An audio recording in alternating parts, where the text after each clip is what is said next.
Have you tried Music to Code By yet? Well, why not? Here's a comment Joe left on the website. This is also great music to mow by. I like listening to music while doing yard work to help the monotony of it seem less tedious. This past summer, I started listening to these tracks while doing yard work, and they worked great. I could let the music play in the background without focusing on it, and it seemed to help me concentrate on getting through my tasks. Thanks, Joe. And now you can download the entire 13-track collection. That's over 5.5 hours of music to code by for only $39. Check it out at musictocodeby.net.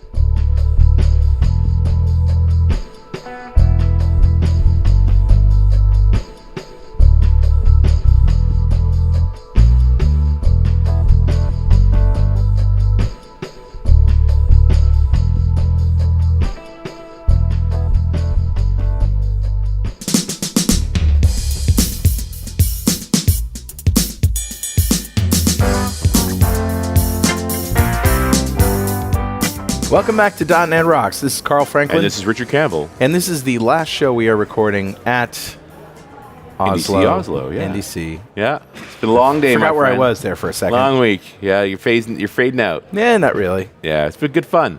Yeah, good fun, and the coffee's strong. Yep. Coffee's strong. Music's good. It's been a great show. Been a great show. Anyway, let's roll the music, and I'll give one last Better Know framework for this conference. Awesome. Hi, man. What do you got? Well, in the final installment of my Xamarin plugin series. Ah, very nice. Yes. Better know a Xamarin plugin. Exactly. Another one for storage. Oh, yeah? This is a secure storage plugin. Oh, okay. For Xamarin and Windows apps. And, secure storage. This is a place where I want to hide keys. Right. Or I want to hide something, passwords, whatever. Because you do need a place to do that. And all the APIs are different on every platform.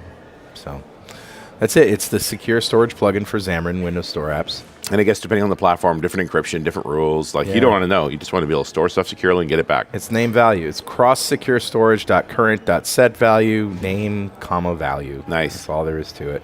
That's pretty cool. Pretty simple, but something that you're going to use over and over again. And good finds. All right, man. Who's talking to us today? Grabbed a comment off of show 1446 from the beginning of June. Ooh. That was the Banish Your Inner Critic show with Denise Jacobs. It's an awesome show. With her book. Of course, she's been here, although we didn't interview her this time because we just had her on the show. Had some great comments, too. And this one comes from Bert Jan Dierig. I'm trying to pronounce it Dutch, because he says, my Dutch-like English, I apologize now. And then from Holland, but not from Amsterdam. Okay. We know that Holland is a state of the Netherlands. That's right. Yeah, most people think it's the other way around. Yeah. They think that Holland is a city. Nope. Or Netherlands is the city. Yeah. And it's the other way around. None of those things are true, right? Yep. Netherlands is a country, Holland is a state, but they're all Dutch. City.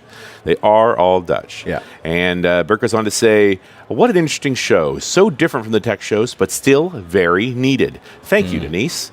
As a long-time listener and first-time commenter, I would like to add a pro tip that I learned myself to get the creative juices flowing literally. Okay. Not figuratively? Literally? Literally? Really? There are creative juices? What is that literally? Exactly? Okay. And what do they taste like? Yeah, nice. I'm going to presume the whole Dutch to English thing and presume it's actually figuratively, although apparently we've changed the meaning of literally to be figuratively. We've literally changed the meaning of literally to figuratively. That's right. But for some background, I'm a professional software developer. You can laugh. It's okay, Diane. don't hold back. I'm laughing inside. Okay. I'm a professional software developer for about 13 years now. My job is fixing bugs that others create to help customers and just love my job. And he's not angry. Nope, not at all. Wow. To be able to find bugs and fix them, you have to be very creative. Being a bug fixer for so long, I have learned that a production-critical bug is not something to be stressed about, which helps. You get too wound up, you're actually not as effective. Especially when people are yelling at you to fix it. Exactly. And using bad words. So in order for me to still feel a little bit of stress, or that frame that Denise talked about, when some production application is down, or when I want to close some tickets fast, I drink a lot of coffee, preferably in a .NET Rocks mug. I can arrange that. In order for my bladder to tell me, hey, you need to pee. And this is a tip for being creative?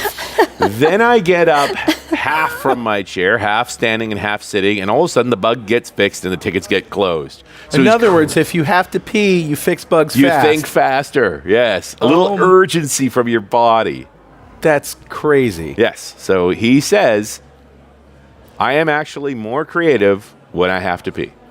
That's his wild. statement. I love everything about that. Yeah, except how long are you going to give yourself? Exactly. And what is the point at which you're just going to, I fixed it, but I need a new pair of pants. Anyway. This is a .NET show, Diane. I don't know if you know that. We're going to talk about stuff here, I guarantee you. This is great. Bert, what a great comment. And now here comes a .NET Rocks mug. And if you'd like a .NET Rocks mug, write a comment on the website at .NETRocks.com or via any of our social media, because we publish every show to Facebook and Google+. And if you comment there and we read it on the show, we'll send you a mug. And follow us on Twitter. He's at Rich Campbell. I'm at Carl Franklin. Send us a tweet. We read them while we're peeing. All right. Okay, let's introduce Diane now, who's completely flabbergasted and doesn't know where she is. Several years ago, Diane Zajac-Woodie traded a career in corporate America for a life of coaching, and she's never looked back. Nice. She now uses her 13 years of experience to help groups from Fortune 50 companies to the U.S. government transform their people into high-performing teams. Drawing from Kanban, systems thinking, and psychology, Diane teaches teams to practically apply an agile mindset and in the process find joy in their work again. As a frequent conference presenter, Diane enjoys connecting with others who share her passion for continuous learning. She returns for Agile 2017 as the People Program Chair. Her alter ego makes her thoughts transparent at agileSquirrel.blogspot.com. Welcome, Squirrel. Diane. Thank you. That's exactly where the name came from. You picked it up right away. Yeah, no, I'm the guy who says I've harnessed my ADD for the forces of good. Yes, exactly. Very good. All it is. Very Wow. good. What are you talking about here? Well, I did a workshop on empathy mapping. And that is? That is the same question I get from everybody who I Yeah, tell them what the heck is I did this that? workshop. It's actually a technique that's been around for a couple of years. It basically walks you through a series of exercises that help you get in the head of your customer. Nice. Oh. So it's a very visual. You do it as a team. Obviously, here at a conference, we have some contrived example of. Yeah. Let's pretend we're an airline company and we're writing software for people, and we go through the process of first doing lightweight personas, just real quick. Let's think of all the different types of people who might actually book a ticket, because there's a lot of differences between a grandmother buying a ticket for her grandson versus a business traveler who travels every week. Yeah, buy tickets every week. Yeah, exactly. right. So we identify some of those, then we do a quick exercise to prioritize them, which that turns out to be something people find really useful because it's a silent, quick and dirty, let's not talk for an hour as we try to prioritize, Right. because a lot of those meetings take forever. right. So Go this on is and on. a way to gamify it, Right. basically. Okay. I'm Taking just thinking turns. about airlines that are empathic, but that's a separate issue. Yeah, that's a total different issue. So then basically we get into the empathy map, which is just basically a specific thing we draw on a piece of flip chart paper, and then we start working through what that particular customer is basically seeing, what they're saying, what they're hearing, what they're thinking, and then some of their pains and gains. And I Got it. love that you treat all those things differently because they're often not the same. Absolutely. And I think one of the biggest ahas for people is realizing how much they are interpreting versus observing. Right. So this exercise forces people to not make assumptions. You're still sort of guessing, and that's one of the disclaimers at the start of the talk is this does not replace talking to people. Yeah, do we you still actually- have to talk to people. Do we actually find these people and interview them? Ideally, yes, that Yeah. would be the more involved. This is initial, so think Okay. really early stage of a project. You have an idea, you think you want to do this thing. Yeah. It helps you think about a specific person and helps you really define the problem. Sure. Yeah. Because right. if you don't really get into what are they seeing, because all you know is what you see. Right. And if you don't pause and observe what would this grandmother be seeing. And this goes way beyond as a user. I want to Yes. log in so I can use Absolutely. the app, right? Okay, well, let's Absolutely. define a user. In To many me, different have either of you types. read Inmates Are Running the Asylum? Yes, yeah. of Love course. that book. Long time And- ago, Alan Cooper. Yeah, Yeah. Yep, exactly. It's quite a long time ago, but it's a classic. And Great book. This technique totally supports what he's saying in that book in particular. Yeah, users don't know what they want. Right. The faster horses Henry Ford thing always comes up, right? You know? Absolutely. Yeah. Although apparently a myth. Didn't actually say it. Really? Yeah. Even though it's a myth. Can we it's- pretend? It's very. yeah, no, it's like it's still very valid. Yeah. Sure. But yeah, I don't know that he was actually that clever. Okay. There's a lot of things out there on the internet that I Yeah. question whether they've actually It's people have fair, and actually it said kind of these takes the things. fun out of it when you figure it out. How Yeah. many Yeah. personas typically do you come up with? Oh, it's not uncommon, especially in this contrived example, where people really get into 12, 14, Wow. 15, because we can think of different scenarios where, a college student is coming home for vacation, is looking for the cheapest flight. Right. The business traveler absolutely wants the fastest, least connections, Yeah. wants to get the best seat, the most upgrades. How do they maximize their mileage account so they get, status? Yeah. Carl Franklin wants to go to Australia and doesn't want to sit in coach. Exactly. This is, yes, Yeah. absolutely. So usually, a dozen or so isn't difficult to do. And they literally have like a minute to do this. Right. One of the other things that I use whenever I facilitate is this balance between convergent and divergent thinking. So we do silent brainstorming for a minute, then we bring the ideas together. There's actually a lot of sessions at other conferences that I've gone to and done some reading about how you generate more ideas, more diverse ideas, because you're not anchoring each other. Right, okay. And I think most people get nowadays Yeah, that whoever speaks first is going to Exactly. anchor the entire conversation. Yep. Yeah. Well, that's funny you say that, because I actually do another piece in this workshop where you write down on a Post-it on a scale of 1 to 10, 1 being you never speak at a meeting unless someone directly asks you a question. Right. 1 to 5, I should have said. Right. Okay. 5 is basically you talk over people and interrupt people, and they have to rank themselves on this scale. Mm-hmm. Just write a number on a Post-it. If they say 3, I make them change it to either 2 or 4, because everyone thinks they're a 3. Oh, I'm polite. I do exactly what I'm supposed to. Why not make And a then they scale share of with their table. Why not make a scale of 6 so you can't pick the middle? Well, we could. I nice. suppose I could just do that.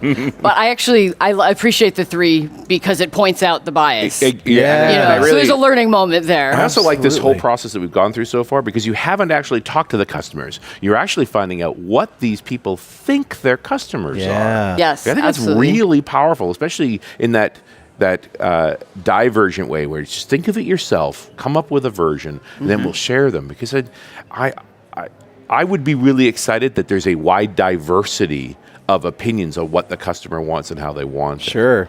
Absolutely. So the more robust thinking you put into this, the more you're going to get out of it, because what you end up with is basically this picture, this map of some assumptions that you should then go out and check. Right. Go out and And talk to validate. customers. And validating also is another learning moment, right? So you have the initial opinions of the people invested in the process, and then you map it against the actual data, and you find out where our biases are. Right, and, absolutely. And what we were wrong about.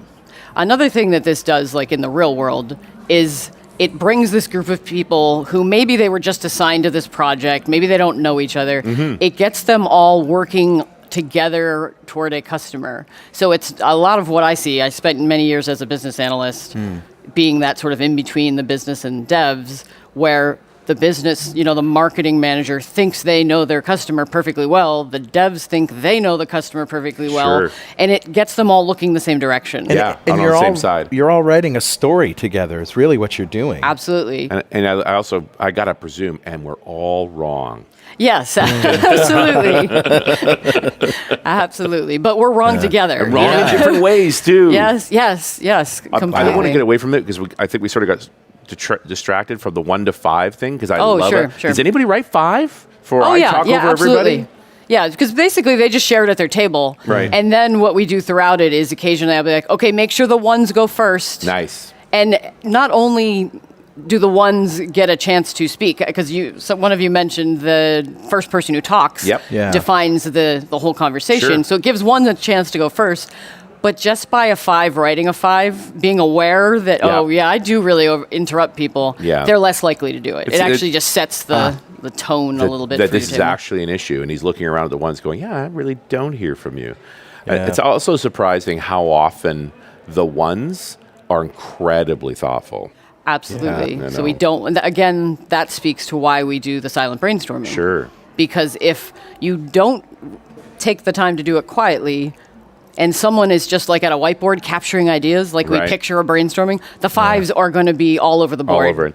The ones are going to wait till it's over and be after the meeting, walking back to their desk going, what we didn't talk about is XYZ. Totally. And that's where the gold might be. So we're trying to level the playing field. The other thing I find when you speak right away is then we start attacking that idea rather than exploring others. Yeah. Absolutely. Yeah. Absolutely. Yeah. That actually, have you ever used or seen 6 thinking hats? It's another technique that I like for the same concept that basically you can explore an idea from different perspectives. Yeah. But And that's a whole nother session. Yeah, and definitely holding on to it's like, we analyze later. Right now, we just writing down as many ideas as we can. We're trying to get those pieces out first because you never know what's going to come from that. And that's what the map sort of does too. It organizes the analysis because you're taking it basically with the senses, the seeing, the hearing, the saying, it allows you to methodically sort of think about your customer rather than just, random things coming out. So I find it really, really useful with clients that I work with. And I'm surprised at how many people haven't heard of it at conferences because it's been around for a few years. I think a lot of companies don't invest enough time at the beginning of projects, not in spelling everything out, because I'm certainly a huge fan of progressive elaboration. Sure. But let's make sure we at least know our customer and then elaborate for that customer. Right. Let's kind of hone in on one person. And I got to think when you have a diverse of people in the room, you're lots of folks coming with anecdotal evidence too. Absolutely. Yeah. But what I think we're all guilty of, so anecdotal is a good starting point, but unless we go out and actually validate our assumptions, how many times? We do. We project what we would do absolutely. in that case. Absolutely. So many coworkers I'm thinking of who that's the worst thing ever. We need to fix that. And it's like, just because you don't like it doesn't mean anyone else even notices that's on the page. So what's the data? How can we actually show that this is a real problem? Well, and I mean, just us making podcasts, we're way more critical of our podcasts in many respects than our listeners are. That's right. We've scrapped interviews before because they just weren't strong enough. Yeah, we weren't happy with them. Is that a threat? Are you? Oh man, pressure's on. No, it's only happened a couple of times. But and we're all another aspect of it. We're all speakers. Yeah. How many times have you come off a stage going, I did okay, but your audience is thrilled? Right. Every time. Seriously, every time. When you're in the business, you are critical. You're more critical, and you're more critical of smaller things Right. than the people that are not in the business, whatever that business may be. Yeah, And let's take a moment right here before we continue just to pay our bills. This episode of .NET Rocks is made possible in part by Windows on the Google Cloud Platform. You may not know this, but the Google Cloud Platform supports Windows Server 2008, 2012, and 2016. It also supports SQL Server versions 2012, 2014, and 2016 standard, web, and enterprise editions with high availability. You can deploy your ASP.NET Windows apps to Compute Engine or your ASP.NET Core apps to App Engine or Container Engine. That's Google's hosted Kubernetes environment. .NET and .NET Core libraries are there for all 200 plus Google.com and cloud services in NuGet, led by John Skeet of Stack Overflow fame. But what about Visual Studio integration? Oh, it's there. You can use Visual Studio to manage your GCP resources and deploy your existing apps. You get stack driver logging, error reporting, and tracing support for .NET and .NET Core. PowerShell commandlets for GCP, which run on Windows and Linux. And a great set of partners to bring your Windows and .NET workloads to GCP, including Capgemini, Nudesic, and Magenic. So go to gcp.netrocks.com and get your free trial today. And we're back. This is .NET Rocks. Carl Franklin and Richard Campbell talking to Diane Zajac-Woodie about empathy mapping. Very good. Once you have a map, what do you do with it? Well, it really feeds into what a lot of teams use, story maps, if you've heard of those. Well, it's pretty common practice nowadays. And I think it's sort of the missing piece between personas and story maps. Yeah. Because it helps define a little bit more of the problem you're trying to solve. What are some of the issues that this person may or may not have, so that as we build out a story map and the journey that this customer might go on, we have a little bit more perspective, a better perspective on what they might need. But, before somebody buys a ticket, you can't really ask them, are you a college student or are you a grandmother or are you, well, sure, how do you find out who's using your app? So I'm thinking of it more from the perspective of you are new, you're just now selling airline tickets. Right. And we want to, instead of building an application that will apply to 12 personas, let's make one person happy first. Right. So if we want to market ourselves as the airline, cheaptickets.com sort of thing, that might be for the college student. And then over time, as we validate that this is working for this person, we may want to expand who we service, who we're going after, I guess, in terms of marketing. So it helps you identify your market before you even have a company? Ideally, or? I would think that if you're building a product, you should know who you're going to try to sell it to. Or at least who you want to sell it to. Exactly. Right. You have some goal But in you don't mind. necessarily want to limit it to one group. No, not necessarily. Not necessarily. But if you think iteratively, maybe you do. The first iteration, you do want to hone in on just one Maybe. person. Yeah. Let's take something boring like insurance. Yeah. Everyone needs insurance. So eventually you're going to want to build something that helps everyone, buy your products faster, sooner, cheaper. So the boss says, we want to sell to rich people. Potentially. Actually, if you look at insurance, there's even so many demographics. Maybe there's data that shows that people who drive blue cars are better, drivers, and so we want them. So maybe we use blue on our site to attract those people. Rather than say, what color is your car? Right, I'll give you a different price. Yes. Yeah.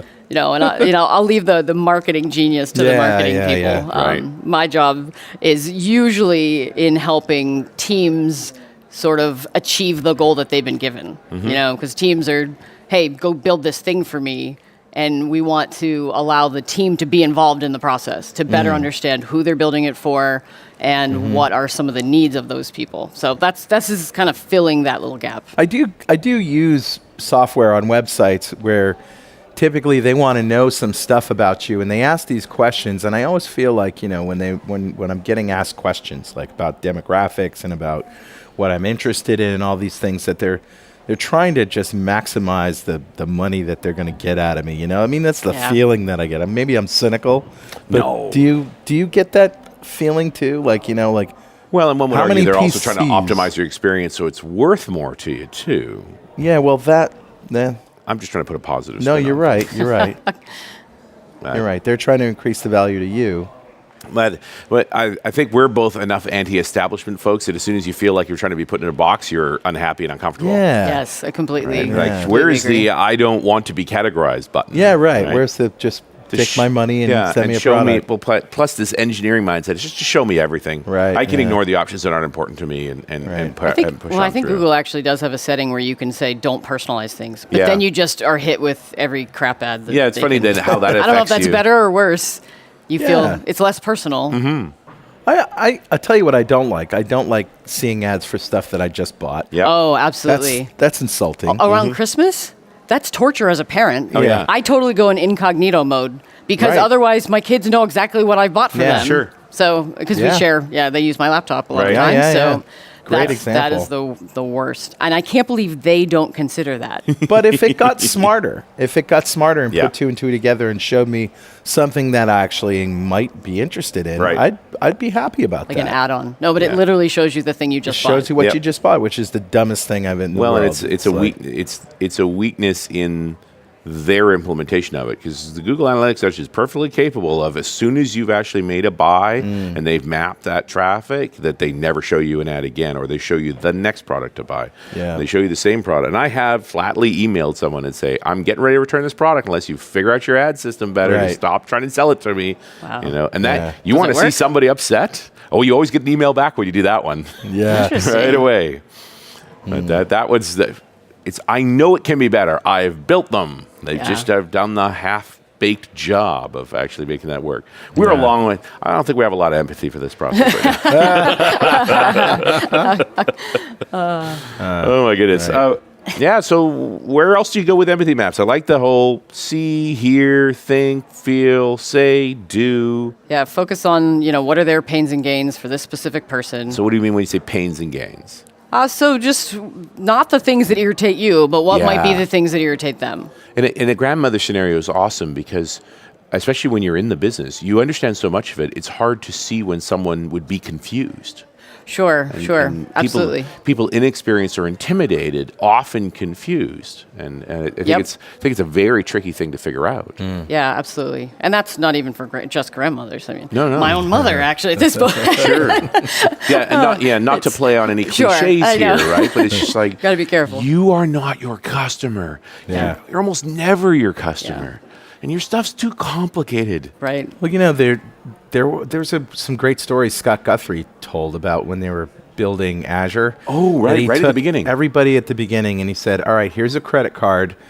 Go try to log in and get some Azure credits, and just go through the whole process. Make a Okay. website Make a That's website fantastic. from scratch. From Can't scratch. use any of your existing accounts. Can't call for help. Yeah. Okay. Be a normal mortal, no asset. Right. And they realize, and they're already technical people, so they already have a leg up on most. Yeah. And he said like half of them couldn't get it done. Yeah. Because Wow. it was that hard. Yep. Wow. See, and that's so important to get that feedback fast. Yeah. Yeah. If he would have waited months and Right. done something, it would have been so much wasted effort and time, money. So Yeah, I exactly. appreciate the make yourself into the customer by taking away some of your secret sauce. Right. yeah, secret absolutely. capabilities.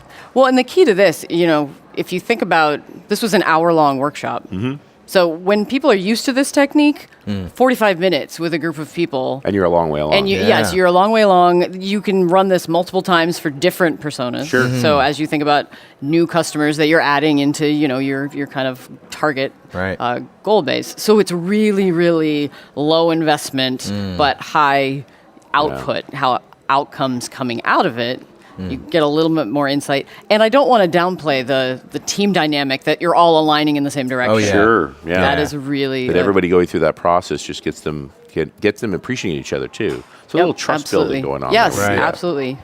And also, you get more invested in your product or your service that you're selling, Right. and seeing it from the customer's point of view. Absolutely. So Yeah. many teams are sort of disillusioned when all they're doing is, well, I have to do this app because this guy tells me to. Yeah, right. Right. They're It's like, embroiled in the give details. them the vision, give them the purpose behind. Yeah. Although what they're I doing. also bump into people who I really don't care. Tell me what to build. Right. Sure, sure. I mean, have you ever dealt with some hostility? I've certainly, as a consultant, come in where the guy can't believe we're in a meeting. We should be writing code right now. Yeah. Oh, that's a really common thing. Yeah. Right. My current client, devs are in meetings 80% of their day. Yeah. Billy Hollis would call them a code addict. You just want to write code, don't you? It's a crazy notion that a Yeah. developer would actually write code yeah. primarily. Well, that's some of why I like cross-functional dedicated teams. It's that model of we need less meetings. Right. Let's optimize what we actually are trying to achieve and not spend time on overhead talking about things. But Let's having those initial conversations. right, is set us up for absolutely success. critical. So we're not constantly turning over things. I like Hey, that. Richard. Yeah, buddy. Guess what time it is now? It must be that happy time again. Yeah. It's time to return the 7 big green eggs I accidentally bought from Amazon last week. Well, that's very odd. That's also a lot of money, by Well, the way. you Those are know, not they just inexpensive. kept showing me the same ad, and Over. they were really. There was a good deal, so I just kept buying them. So if you have 7 of them, does that mean you can do a brisket in 2 hours? Ooh, no. Hey, we we Mythical chop Man it- Month barbecue. Chop it up into smaller pieces. You're going to bring some reindeer home from Norway. You can cook up. Somehow that math doesn't work. Actually, it's time to give away DevExpress D-Experience subscription to one lucky member of the .NET Rocks fan club. Become a UI superhero with DevExpress UI controls and libraries, and deliver elegant .NET solutions that address customer needs today, and leverage your existing knowledge to build next-generation touch-enabled solutions for tomorrow. Whether it's an Office-inspired application or a data-centric analytics dashboard, DevExpress Universal ships with everything you'll need to build your best without limits or compromise. And check out their new DevExtreme React Grid, built from the ground up to fully support all the cool features that come with React, like the virtual DOM, state controllers like Redux, etc. It supports master detail, sorting, grouping, paging, and editing. You can check it out and test it for free by getting it from GitHub. Learn more and download your free 30-day trial of DevExpress Universal at devexpress.com/superhero. Well, all right, buddy. Who's our winner? Today's winner is Ed Blackley. Congratulations, Ed. Yay. I'll clap for you, sir. Ed just won the awesome D-Experience subscription from DevExpress, a big pile of goodness from them, just for being a member of the .NET Rocks fan club. And hey, if you don't know what that is, go to .NETRocks.com, click on the big Get Free Stuff button, answer a few questions, and join the fan club. We have thousands of members all over the world. In every show, we like to give away stuff from our sponsors, and every December, we give away a $5,000 technology shopping spree, folks. But you got to sign up to win. And now it's your turn, Diane. If you had $5,000 to spend on technology, what do you think you'd buy? Does it have to be on technology? Nope. No, I guess not. No.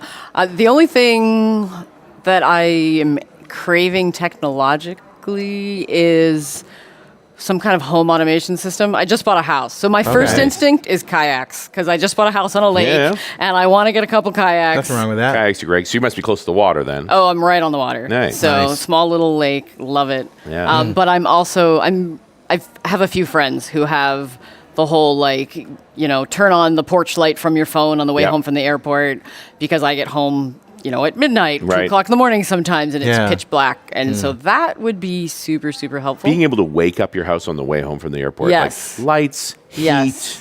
Yes, exactly. Maybe even little music. Like, talk about a Pour better me a experience glass of walking home. wine. Well, and also disarm the alarm from outside. Sure, So sure. I set this up on the Coast Place. Yeah. That we set, and we arm and disarm our alarms from the phone. Nice. But the home back in the suburbs doesn't have that. So it's just like, can you fix this? Because I kind of like, it's just no more the unlock the door, race to the alarm panel, and it's not the set the alarm, race out the door. It's the go out the door, lock things up, get in the car, click, click, click. Alarms are set, off we go. See, and all so I you're want more is civilized. lights, and he's talking about... I'm here to I would be automate your happy world. All right, we'll talk after the show. Yeah, okay? your neighbor saw your "I'll be home in 10 minutes" tweet and went and robbed you blind. The door was open.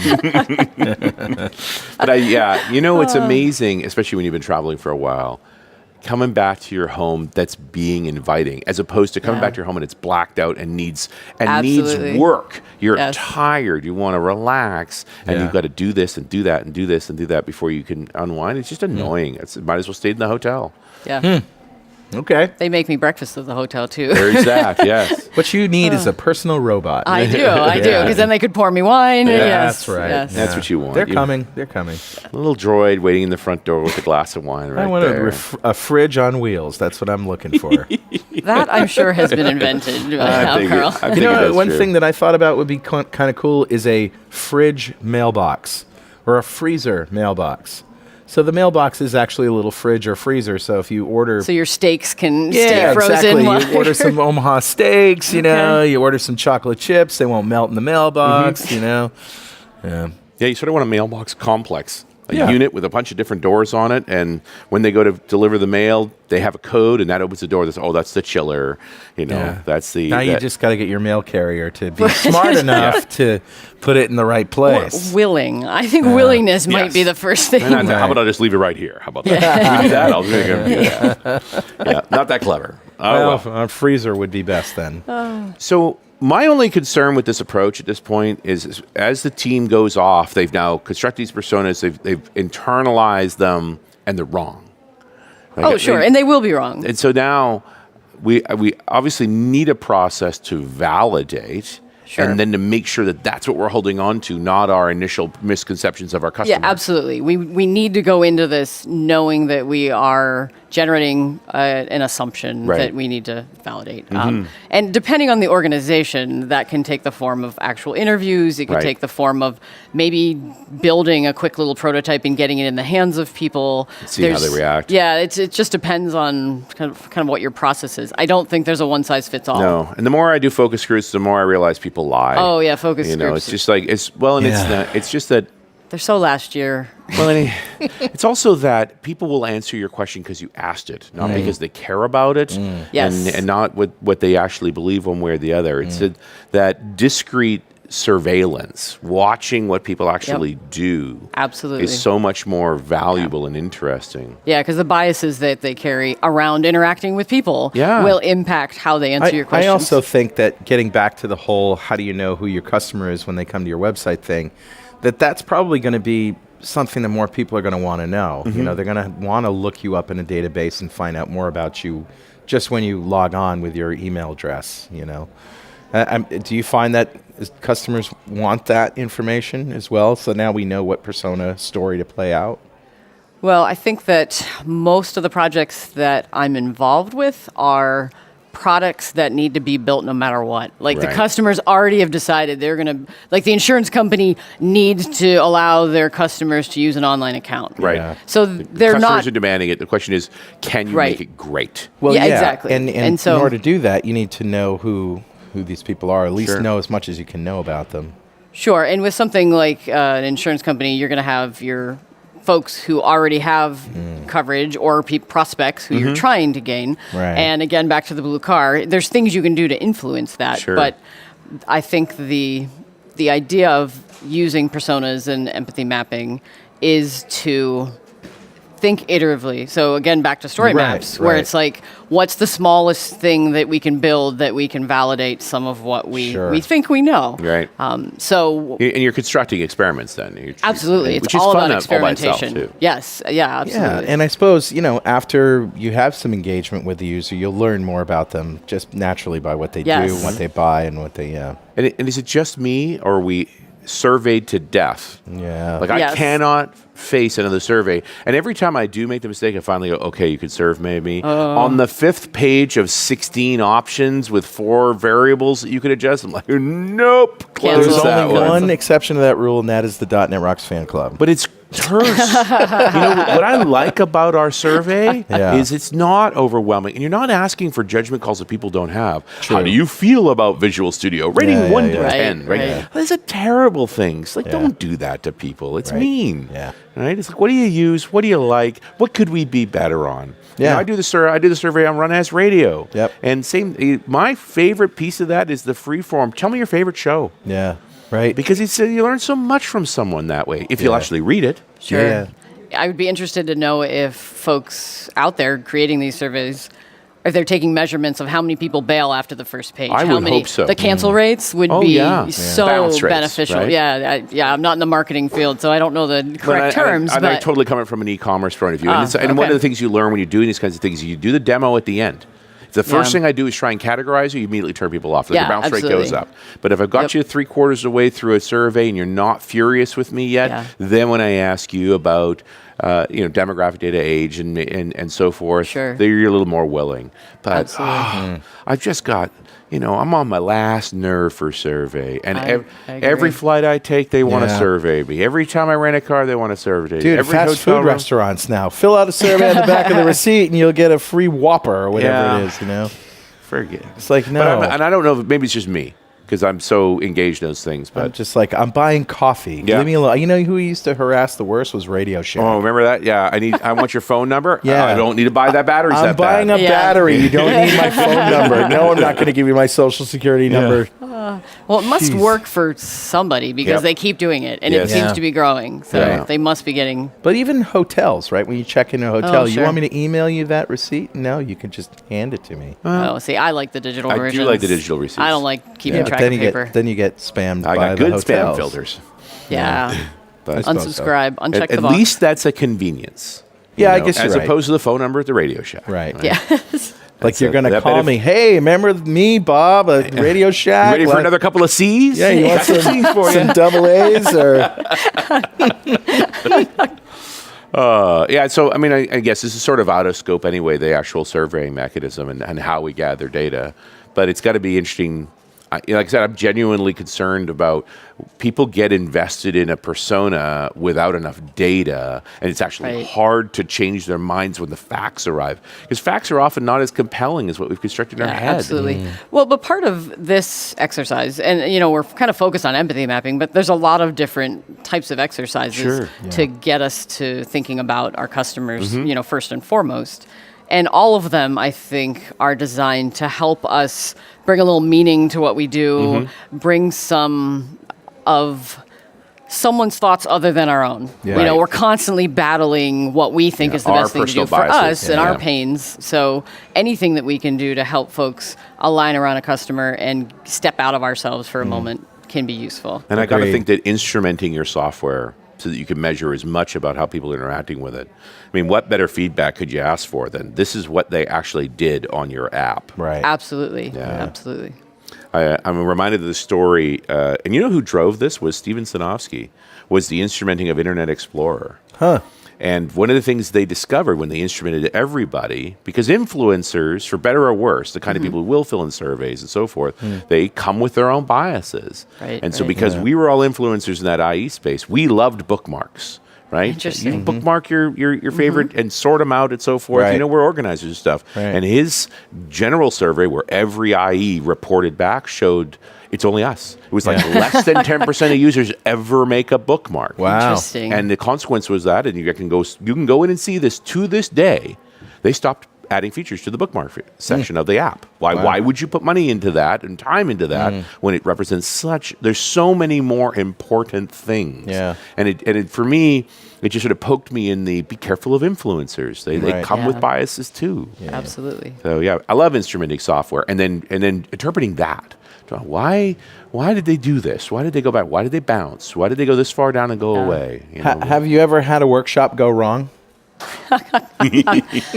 Let's see. There was that one in Vegas where I was a little bit tired, but it's a different issue, really. We all have that story about that time in Vegas. I generally things go pretty well. I'm very.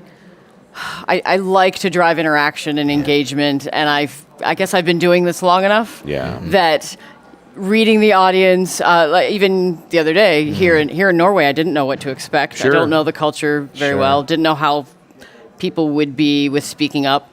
And one of the participants, I had asked a question of the whole room, and she looked across the table and pointed to someone else. Oh, he'll answer that. And I said, well, in my house, when you volunteer someone, that means you have to do it. Yeah. And she had this look of panic on her face. Like, so I didn't call on her. I was like, no, you're good. Like, you have to know. I need you to faint. Yeah, so you've got to read your audience and adapt, So if people are less engaged, then I might push a little bit, call on people who seem like they might want to answer a question. Right. But otherwise, then, okay, if they're less energy, then let's do more talking things. Send them to Jesse Sternsch's improv class so they can open up a little. Well, certainly, we've done a lot of, we've been to this event many times. We've done a fair number of shows and interact with folks in Scandinavian countries. And they have an egalitarianism, a sort of sense of equality amongst themselves. I don't know that you'd get many fives.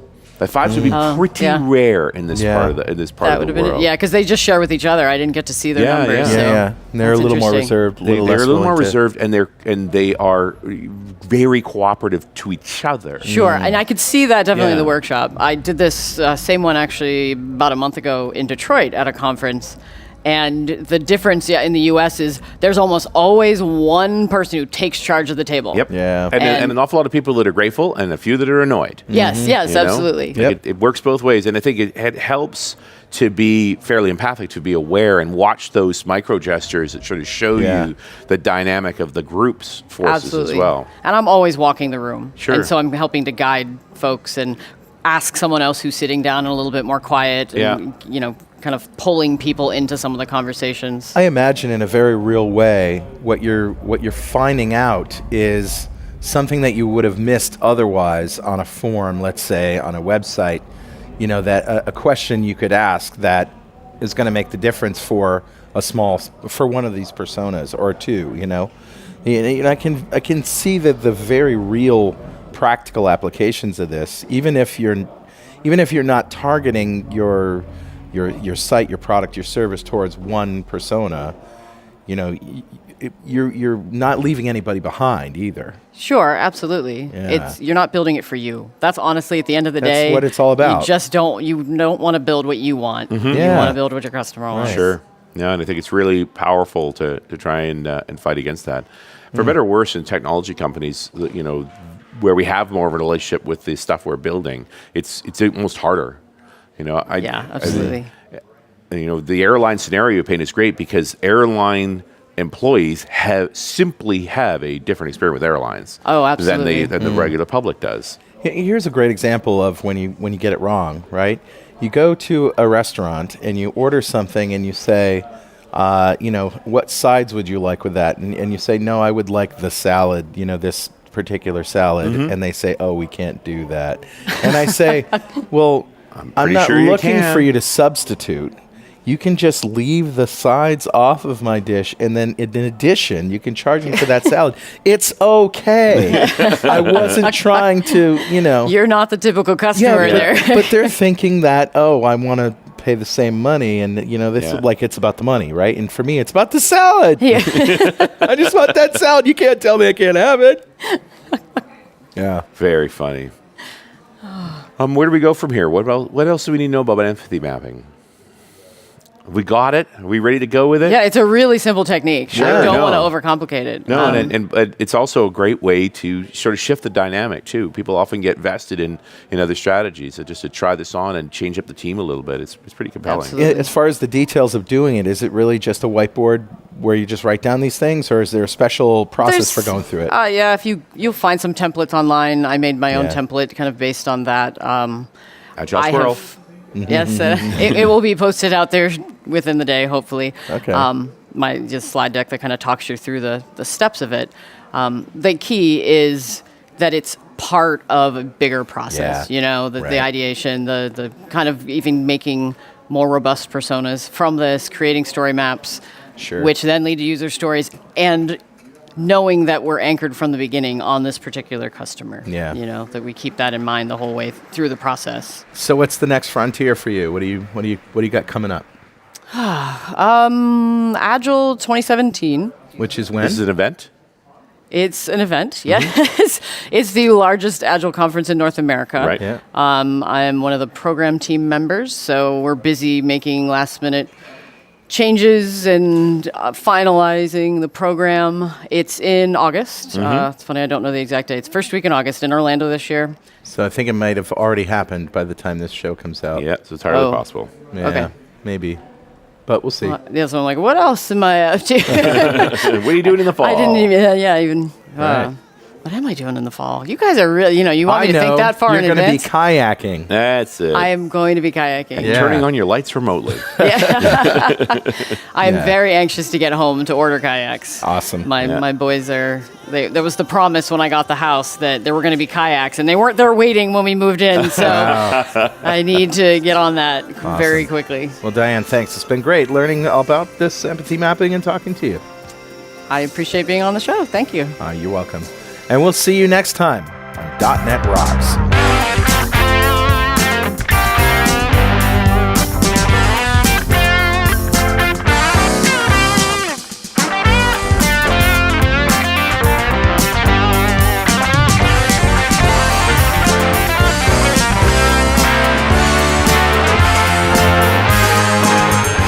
.NET Rocks is brought to you by Franklin's Net and produced by Pwop Studios, a full-service audio, video, and post-production facility located physically in New London, Connecticut, and of course in the cloud. Online at pwop.com. Visit our website at dotnetrocks.com for RSS feeds, downloads, mobile apps, comments, and access to the full archives going back to show number 1, recorded in September 2002. And make sure you check out our sponsors. They keep us in business. Now go write some code. See you next time. Got a transmitter banned by the FCC. Yes, I'm a